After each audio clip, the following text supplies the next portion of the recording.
Arsène, je le disais effectivement en commençant cette émission, déjà 9 enfants nous ont quittés, 9 décès.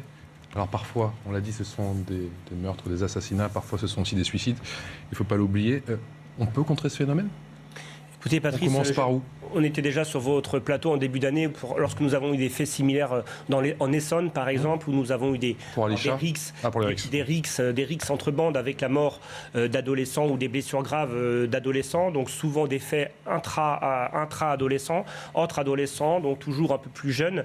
La réponse, elle n'est pas forcément policière, la réponse, elle n'est pas forcément non plus du côté de la justice, parce que la tentation, une fois après l'émotion, eh bien ça va être qui de chercher le responsable.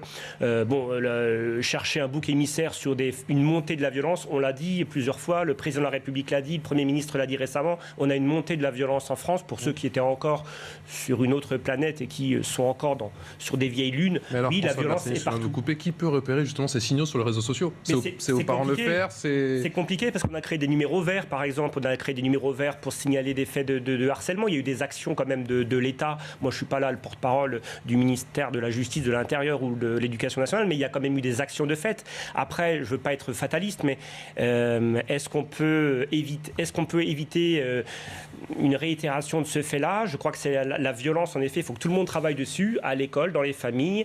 Et il faut aussi, comme l'a très bien dit Béatrice Brugère, il y a un vrai chantier sur les mineurs et sur la fameuse ordonnance de 45 qui a été toilettée 73 fois.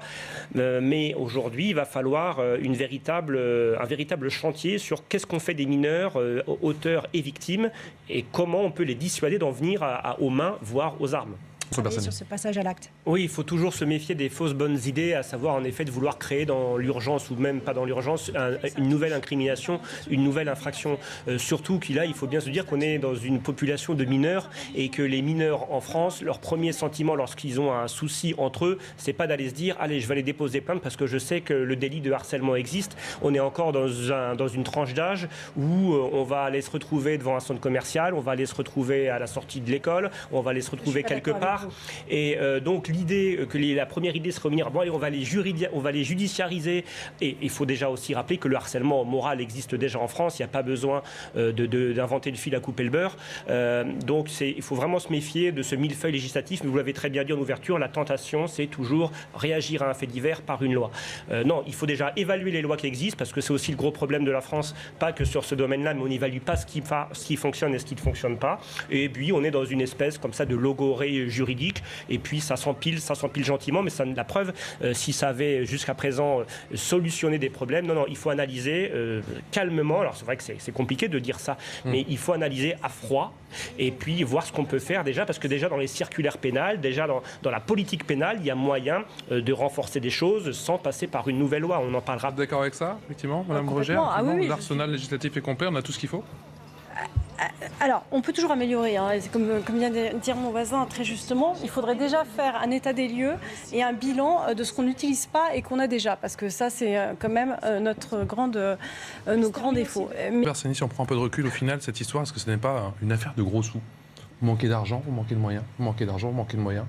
Mais aujourd'hui, au lieu de monter les corps les uns contre les autres dans ce milieu, on va dire, du régalien, et dans cette chaîne pénale, il faut toujours le rappeler aux téléspectateurs qui vous regardent et qui ne sont pas peut-être des fins connaisseurs, la chaîne pénale, elle est très importante. La chaîne pénale commence par la police, ensuite par la magistrature et ensuite par la pénitentiaire. Aujourd'hui, on a 3 familles qui sont profondément maltraitées par l'État, paupérisées. Pour la pénitentiaire, c'est bien sûr la surpopulation carcérale, l'état des prisons françaises. Donc là, du coup, on nous dit « Ah là là, on peut plus trop en mettre, attention, parce qu'on a trop de monde en prison ». Donc la solution, au lieu de construire des places ou au lieu de construire des bâtiments qui ne seraient pas des vraies prisons, en tout cas des bâtiments plus souples pour ceux qui ont des courtes peines, on a toujours voulu construire de la vraie bonne grosse maison d'arrêt ou de la vraie bonne grosse maison centrale, alors que en effet, ça coûte cher la place de prison, mais si on construisait des bâtiments moins sécurisés pour des gens qui sont des délinquants de petit calibre, eh bien ça faciliterait. Donc du coup, on regarde les places en prison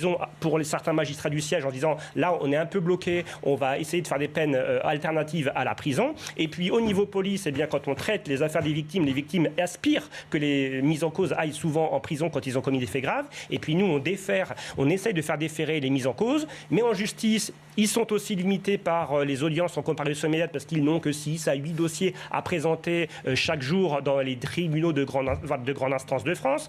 Et en fait, on se retrouve, on est embolisé, c'est l'embolie. Et puis, du coup, on se dit, tiens, si on pouvait se monter contre la justice. Alors moi, je vous le dis, notre organisation Unité AGP Police, on ne partira pas en croisade parce que la justice n'est pas notre principal souci, contrairement à ce qui a pu être beaucoup commenté par un autre porte-parole d'une organisation syndicale. Parce que nous, on travaille tous les jours. Le problème de la police, c'est la justice. Non, le problème de la police, c'est l'État, c'est la déshérence au niveau des pouvoirs publics qui n'ont pas traité suffisamment le problème de la police. Karim est un fin connaisseur. Et dans le Beauvau, il faut quand même savoir que quand le Beauvau s'est ouvert, il n'y avait pas le chantier autorité, police, justice. Ouais. Il y avait 7 péchés capitaux. Et nous qui avons réclamé le Beauvau, on s'est battu justement pour que le chantier autorité, police, justice, parce qu'on avait déjà senti, on a un tout petit peu de nez, ça allait mal finir. Mais nous, on travaille tous les jours avec les magistrats. Moi, je suis officier de police judiciaire depuis 15 ans. Tous les jours, au téléphone, j'ai des magistrats avec qui ça se passe très bien. Mais par contre, en effet, il y a encore du travail à faire sur certaines politiques pénales.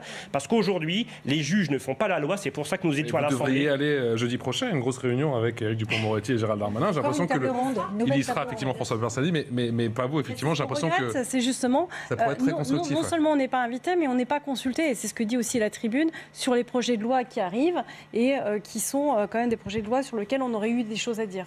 Ça revient sur le devant de la scène, et vous l'avez évoqué effectivement, les peines minimales, les peines planchées, ça marche pas, on entend tout et son contraire.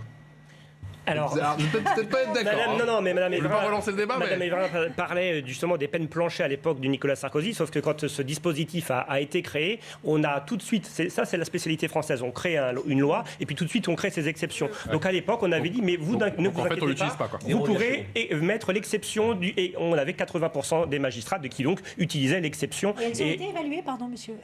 Non, je pense que comme tout, on a supprimé, on a mis ça sous l'oreiller, on a mis ça sous le tapis, et puis on est passé à autre chose. Aujourd'hui aussi, il y a monsieur Dupond-Moretti à l'Assemblée ridiculise des députés en leur parlant de façon tout à fait déplorable pour un ministre de la justice humiliante. Il explique que de toute façon, ça n'a pas marché. Ça n'a pas marché parce qu'on avait fait tout pour que ça ne marche pas. Aujourd'hui, nous, ce qu'on veut juste, c'est qu'il y avait un code pénal. Le code pénal ne date pas de Napoléon. C'est 94 qu'il y a eu un nouveau code pénal. Oui, et bien juste avant, il y avait des peines qui étaient minimum, qui étaient quand même prévues. On pouvait avoir une peine minimum, une peine maximum. Et puis en 94, badaboum, et bien on a mis que les peines maximum.